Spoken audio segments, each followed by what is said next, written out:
Hey, what's up? What's up? What's up? What's up? What's up? A gracious good morning to you, good people. It's your girl KB. You know what I do, and you know why I do it. It is Friday. Praise the Lord. Emphasis on the T. Praise the Lord. It's Friday. It's 3:11 in the a.m. and I am reading a story that popped up on my web browser. Let me get the official title for you. It's posted by Atlanta Black Star News. And it begins with, she needs to lose her job. Then it goes on to say, Rochester nurse put on leave after embracing Trump's racist post portraying the Obamas as apes, but she won't back down.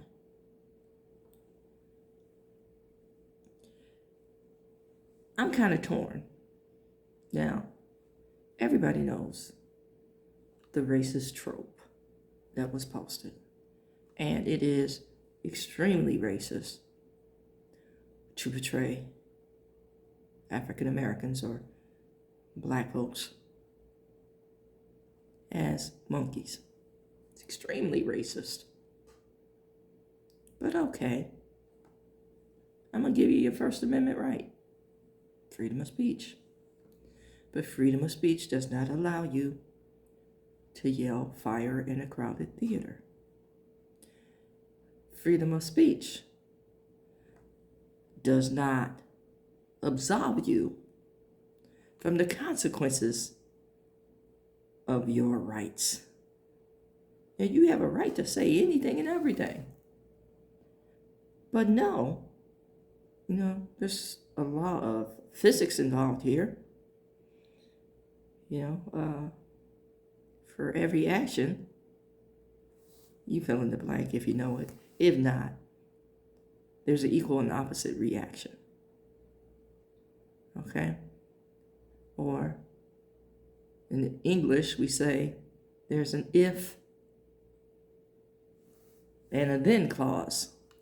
If I do this, then this will happen. All right? So just know there's some consequences for some things that come out of your mouth. Like a fist may enter it. I'm just saying.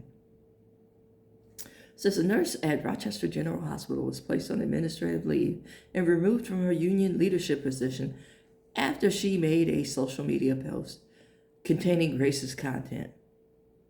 Though she has since deleted her Facebook history, screenshots circulating online that, I'm not even going to say the woman's name. It says she shared a post including the image from the widely condemned racist video that appeared on President Donald Trump's Truth Social account, and that happened on February 6th, depicting former President Barack Obama and former First Lady Michelle Obama as jungle apes. And then she commented, "Love it." When people called her out online for endorsing racial discrimination, she echoed the way of the White House Press Secretary Caroline Leavitt, saying initially she dismissed the concerns over the AI-created clip, describing it as a comical meme. What's comical about racism? What's comical about pressing what I like to refer to as the white default button? And by that I mean, it's cool when you do it. It's a problem when I do it.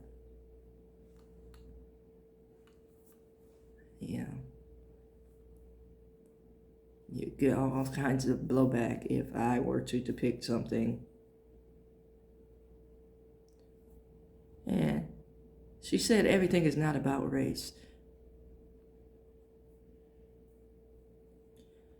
I don't know where you've been living, sister girl. Like I said, I'm going to defend your First Amendment rights.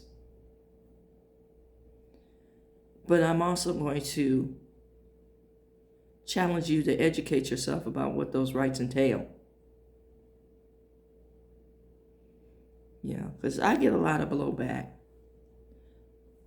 for being divisive in explaining certain things,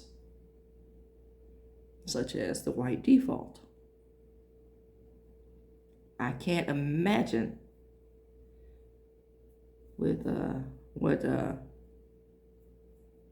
name, Robin DiAngelo, felt when she wrote White Fragility, because there are some default behaviors, and then when you highlight them, people get all kinds of bent out of shape. It's like, just educate yourself. That's the bottom line for me. You know, I can get behind you if you just came out and said what it was and what you are. You know, if you're a racist, say that. Then people will deal with you accordingly or not deal with you accordingly. And see, in this instance, I hear my grandma's words echoing. And it's like, stop hiding behind the, and not everything is about race, or, blaming somebody else for your poor behavior. Stop doing that and say what you are. Grandma said, if you're ashamed of it, you don't need to be it. You got to lie about it, you don't need to be it. All the sneaking and deception brings people to your table who you don't want at your table, and then you brutalize them. You brutalize them for being there. But if you said what you clearly wanted, they wouldn't think it's an invite. You feel me? Now, this woman, this is problematic for me, just this story. It says, one Facebook user, and they identify the person, said, who is black, wrote she fell out with this individual in 2020 after 20 years of friendship. And she was one of her maids of, she was her maid of honor, excuse me. She said, when I finally saw her heart, she was among the first to expose the offensive post. So you fell out with this individual a few years back,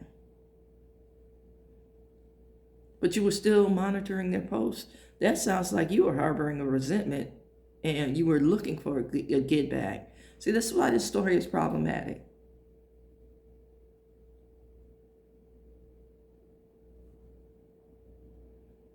See, for me, and now I'm talking for me, I don't follow exes. They're an ex. They have those two magic letters in front of their name or their title for a reason. You were incompatible. Something happened. You're protecting your peace. Why are you following them? And why are you monitoring their content or policing their content? See, that's what happens when you're engaging in conversation with someone and you call them out on their racism.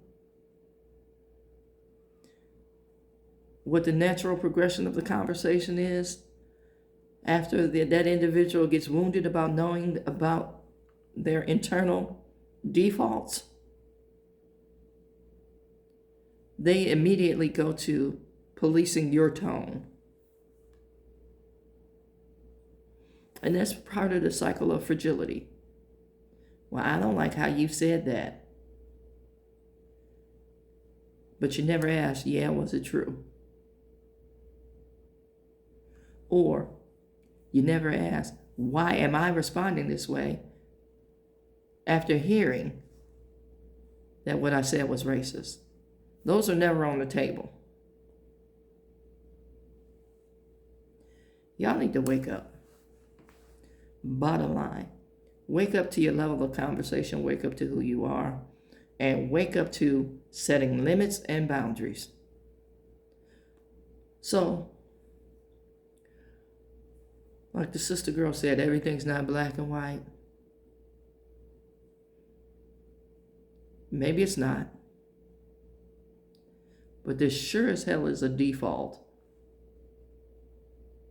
And everybody is pressed to get in alignment with the default. That part.